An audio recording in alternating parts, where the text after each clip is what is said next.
A baseball bat slipped out of a teammate's hands and hit James clear full in the face at top speed. He was a sophomore in high school. The bat shattered his nose, broke the bones around both of his eyes, and the swelling in his brain nearly killed him that night. Doctors put him into a coma to keep him breathing. The boy who would one day sell more than 15 million books about getting better could not, in that moment, sit up on his own. That night, he had 3 seizures in 8 hours. When they brought him out of the coma the next morning, he could not smell anything. It would be 8 months before he was allowed to drive a car again. The school year he was supposed to play baseball, he was learning how to walk down a hallway without falling over.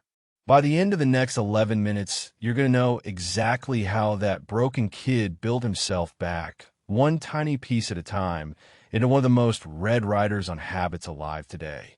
You will know the 3 moves he used, and you will have a version you can run this Sunday at your own kitchen table with one piece of paper before this week even starts. I want you to pick one habit now. The thing you keep saying you will start Monday. The gym. The pages. The early alarm. The thing you have restarted 40 times. Hold it in your head while you watch the rest of this. Here is what you need to know about James Clear. He recovered. Slowly.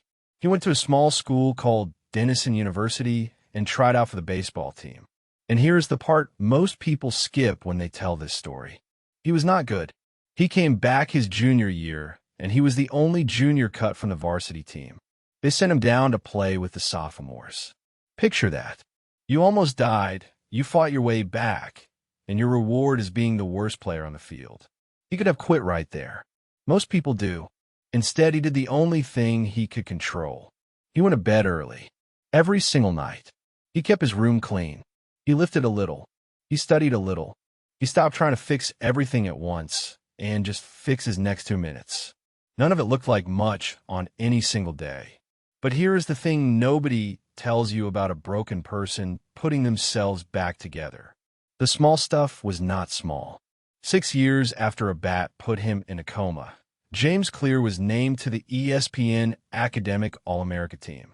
That is an honor given to just 33 players in the entire country. He was the top male athlete at his whole university. By the time he graduated, his name was in the school record books in 8 different categories. The kid who could not walk down a hallway had quietly become the most disciplined person in the building. Not through one big leap, through 1,000 boring nights.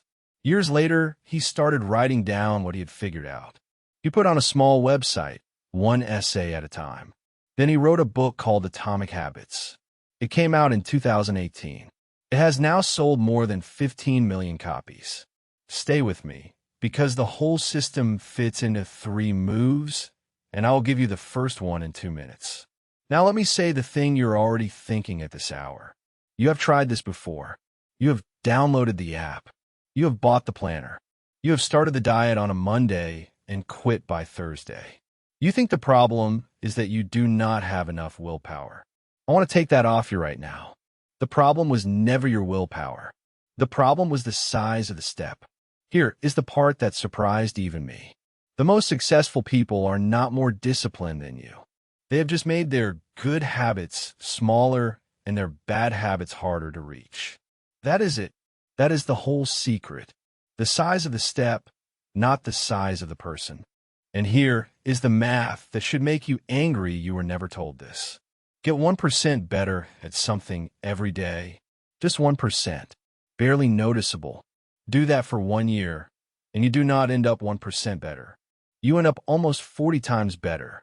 The same math runs in reverse. 1% worse every day, and in a year, you have nearly wasted yourself down to nothing. The habits feel small in the moment. They are not small. They are the interest rate on your entire life. Most people never see the curve because they quit before it bends. I know it is late. I know you have promised yourself 100 mornings that tomorrow is the day it changes, and tomorrow keeps not changing. That feeling is not proof you are broken. It is proof you have been using the wrong tool. Willpower is not a tool. A system is. James Clear has one line that I want you to write down. You do not rise to the level of your goals.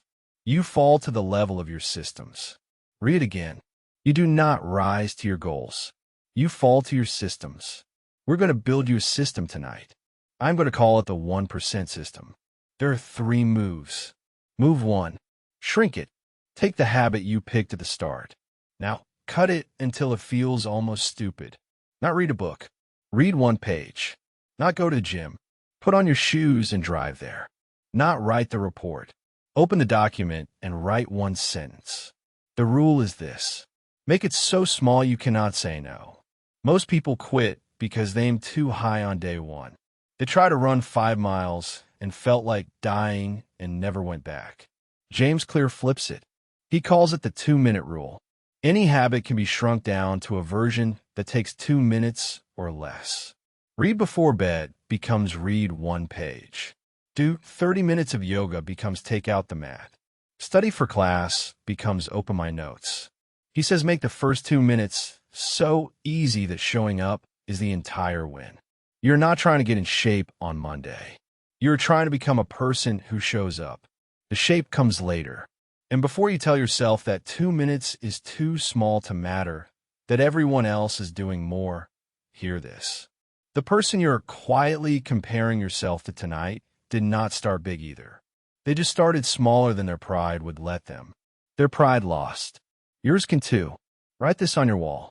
A habit must be established before it can be improved. You cannot get better at a thing you keep quitting. So stop trying to be good. Just be consistent and small. Shrink it. Move 2. Stack it. Here is where most people fail even after they shrink the habit. They forget to do it. So you're going to glue the new habit onto something you already do every single day without thinking. You already make coffee. You already brush your teeth. You already sit down at your desk. The sentence is simple. After I do this thing I already do, I will do the new thing. After I pour my coffee, I will read 1 page. After I sit at my desk, I will write 1 sentence. After I brush my teeth at night, I will lay out my gym clothes. You are not relying on memory. You are not relying on motivation. You are letting an old habit drag the new one along behind it. This is the move that surprised me the most. The trigger does the work, not your discipline. The reason you forget to floss is not that you're lazy. It is that flossing is not attached to anything. It floats, and anything that floats in your day gets forgotten by noon. So you nail it to a post that is already standing. Coffee, teeth, desk. Those things happen whether you feel like it or not. Let them carry the new habit on their back. Attach it. Stack it. Write this one down too. You do not need more motivation. You need a better trigger. Stack it. Move 3. And this is the one nobody expects. Most people set a goal. I want to lose 30 pounds. I want to write a book. James Clear says the goal is not the point. Every time you do the tiny habit, you're not chasing a number. You're casting a vote for the kind of person you are becoming. Read this slowly. Every action you take is a vote for the type of person you wish to become. You do 1 page tonight. You cast 1 vote for being a reader. You go to the gym once. You cast 1 vote for being someone who trains. No single vote builds the identity, but the votes pile up. And one day you look up and you are not trying to become that person anymore. You already are. This is the move that turns a habit into who you are. You're not a person trying to quit smoking. You're a person who does not smoke. You're not someone trying to write. You are a writer who wrote 1 sentence today. The goal was never the 30 pounds or the finished book. The goal is to become the kind of person for whom those things are just what they do. Goals are for people who want to win once. Systems are for people who want to keep winning. Cast a vote. So that is the whole system. Move 1, shrink it. Move 2, stack it. Move 3, cast a vote. You do not rise to your goals. You fall to your systems. The 1% system. Here is what I want you to do tonight in the next 10 minutes before you close this app. Take the habit you picked at the start. Write 3 lines on a piece of paper. Line 1, the 2-minute version of it. So small it feels stupid. Line 2, the thing you already do every day that you will glue it to. After I blank, I will do this. Line 3. The kind of person each rep makes you. A reader, a runner, a writer. Then put the paper where you will see it in the morning. That is it. 3 lines. 2 minutes. You are not fixing your whole life tonight. You are casting 1 vote. And here's the 4-hour Sunday version, if this hit you. Block 4 hours Sunday afternoon. Phone in another room. 1 notebook. In the first hour, list every habit you have quit in the last year. In the second hour, shrink each one to its 2-minute version. In the third hour, find the daily thing you will stack each one onto. In the fourth hour, write the identity each habit votes for at the top of the page in big letters. By the end, you will not have a goal. You will have a system. And a system is the thing that runs when your motivation does not show up. If this video reached you tonight, leave the channel a quiet subscribe. We are still growing on word of mouth, 1 person at a time. Tomorrow, I want to tell you about a man who lost his entire family and his freedom and still found the one thing no person on earth could take from him. He wrote the book in 9 days. It has sold more than 10 million copies. His name is Viktor Frankl, and the framework is called The Last Freedom. But that is tomorrow. Tonight, 3 lines on 1 piece of paper. Shrink it, stack it, cast a vote. You do not rise to your goals. You fall to your systems. Sharper thinking, 1 model at a time.